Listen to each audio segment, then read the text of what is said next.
નમસ્કાર મિત્રો, farming support YouTube ચેનલમાં તમારું સ્વાગત છે। આજે આપણે વાત કરીશું ચાઇનીઝ કાકડીની ખેતી એટલે કે કુકુંબર ફાર્મિંગ વિશે। ચાઇનીઝ કાકડીના પાકને કેવી જમીન માફક આવે, કેવા પ્રકારનું હવામાન અનુકૂળ આવે, કયા સમયે આ કાકડીનું વાવેતર કરવું વગેરે મુદ્દાઓ ઉપર ચર્ચા કરીશું।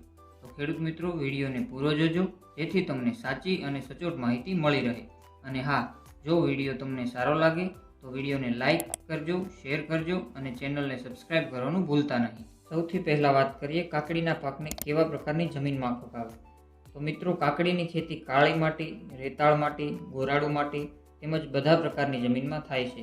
વાત કરીએ સારા ઉત્પાદનની તો રેતાળ માટી કે નદીના પટની જમીન તેમજ જે જમીનની નિતાર શક્તિ સારી હોય અને જે જમીનનો pH 6 થી 7 હોય એવી જમીનમાં કાકડીનું ઉત્પાદન સૌથી વધુ આવે છે। જો વાત કરીએ હવામાનની તો કાકડીના પાકને 20 થી લઈ અને 26 ડિગ્રી તાપમાન સૌથી વધારે અનુકૂળ આવે છે।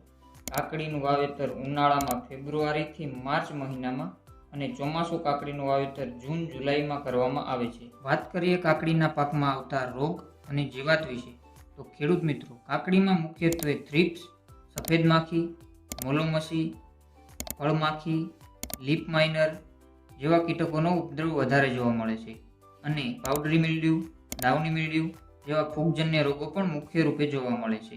તો આજના વિડીયોમાં માત્ર એટલું જ। આશા રાખું છું કે તમને આ વિડીયો સારો લાગ્યો હશે। ફરી મળીશું એક નવા વિડીયોમાં નવી માહિતી સાથે।